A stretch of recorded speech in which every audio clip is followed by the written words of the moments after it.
Hey guys, Jarrett with Esco Viper Gunworks here today with my model 1871 Swiss Vetterli, chambered in 41 Swiss. This is a black powder rifle. It is right at about 150 years old. I don't know the exact age of it. I've tried to look for it and I can't date the rifle exactly, but it is made by SIG. This is not one of the Burn models. This is a SIG made model, made in the 1870s. This was right after the 1869. Mine does not. The 1869 has a magazine cutoff and a little dust cover for the loading port here. Mine obviously does not have that, so it was made after 71, but before 78. In 78, they updated the rear sight and changed the stock and the butt plate around a little bit.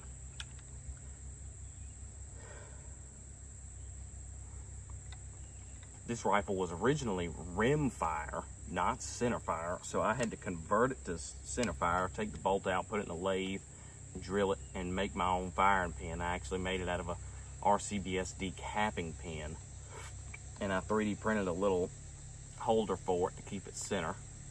It is extremely humid out here today, so the rifle's sweating a little bit, I'm sweating. So I'm gonna shoot it at 100 yards and 200 yards with some ammo that I made. I actually started my business really on the premise of selling ammo for this rifle to the public because it is nowhere. And if you manage to find it, it is absurdly expensive. It is I believe $20 to $130 a box if you can find new production ammo. I hope to bring that cost down tremendously. I'm really hoping I can get boxes out there for $60 to $70. The most expensive part's the brass. You have to buy 8mm LaBelle brass and convert it. You have to cut it down. I'll show you one really quick to show you what I mean. So this is 8mm LaBelle brass. You can tell by this double rim in here. You have to cut it down and then size it. We have to anneal it, then size it to accept the 44 caliber cartridge here. Load it with black powder, with over powder cards and all that. So it is a very long process, but I really hope to keep costs tremendously down. This is the first ever self-loading, self-cocking bolt action rifle. So I guess that makes it the first repeating bolt action rifle. Others at the time were a single shot. You'd have to load it and then you could shoot again. This one utilizes an elevator in here. If you can see, when you open the bolt, it stops here and you give it just a little more of a pull. This elevator comes up, pulls around from the tube in front of the bolt. It will also eject the last round with this force. And then when you close it, elevator drops down, a new round loads into the elevator from the tube. This is a tube design. I don't remember if they got it from Henry or Winchester, but they borrowed the design from them. They paid to use the design and made this rifle with it.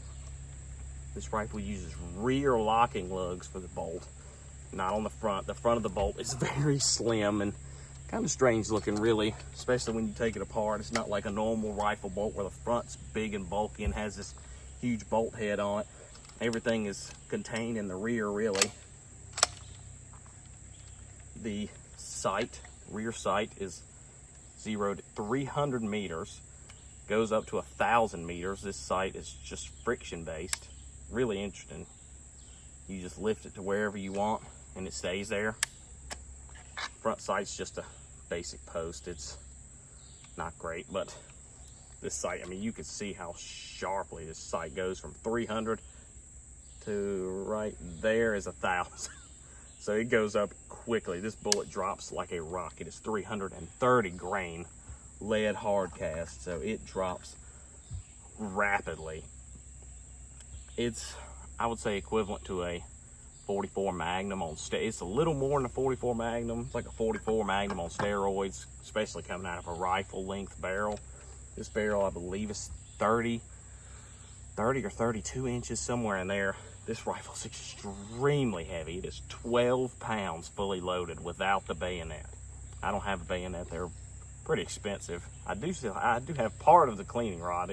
The end is broke off of the cleaning rod here, but I got most of it. I got a really good deal on this rifle. I love these rifles. They are so incredibly well built.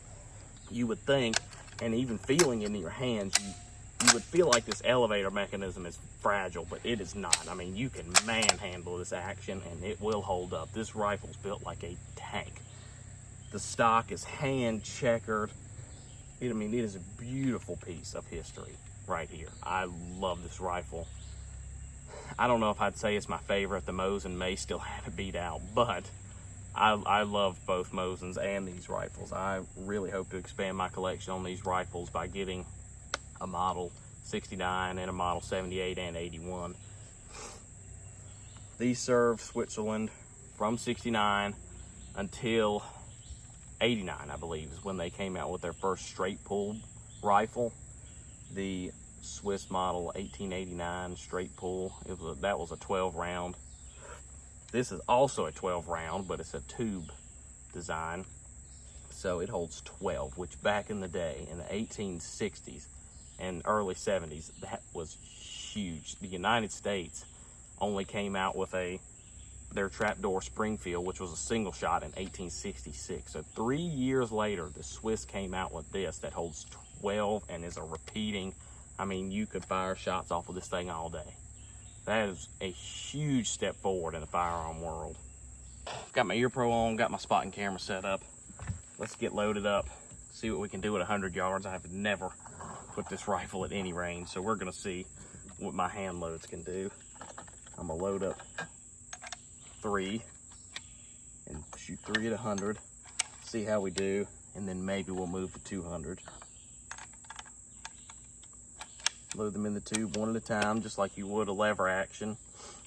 These rounds, there is no bullet stop, I guess you'd call it, to stop a round from getting loaded into the elevator. They're just always ready. So therefore, you have to load these to the exact overall length they have to be, so that they will chamber correctly and the elevator will work correctly. If they're too long, then the nose of the bullet will get caught on the receiver. If they're too short, the next round will already be kind of loaded in there, so it'll hit the rim and the case on the receiver. So you have to be very careful when you load these. Pay a lot of attention.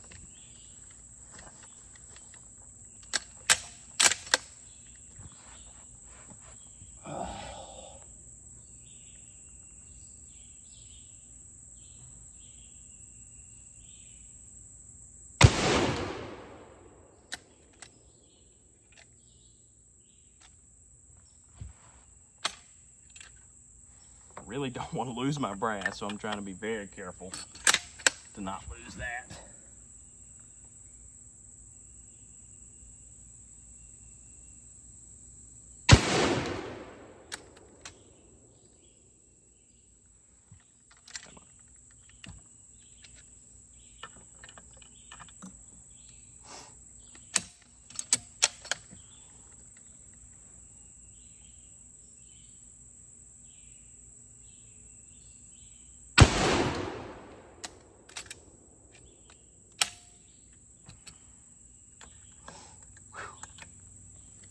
Oh. Let's see if we can see how we did.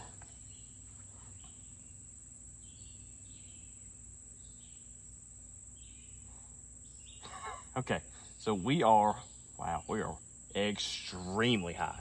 I'm aiming at the very bottom of the target. I'll show you in a minute.